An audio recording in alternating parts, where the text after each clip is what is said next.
আসসালামু আলাইকুম। ঈদ মোবারক। প্রতিটা মুসলমান এবং সকল জাতি ধর্ম গোত্র নির্বিশেষে সবাইকে জানাই আন্তরিক শুভেচ্ছা এবং অভিনন্দন। আমরা অবশেষে মাহে রমজানের পরে আমাদের সেই কাঙ্ক্ষিত উৎসব অর্থাৎ ঈদ উদযাপিত করার জন্য আমরা একেবারে ঘর থেকে বের হয়ে আসলাম।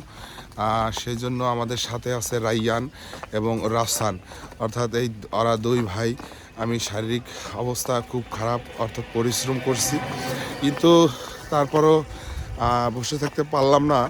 কারণ ছোটোবেলা যদি ঈদ উদযাপন না করতে পারে তাহলে সেই ঈদের ভাগাভাগি বা ঈদের সেই মর্মতা বা ঈদের যে একটা আনন্দ, সেই আনন্দ উপভোগ পালিত হয় না।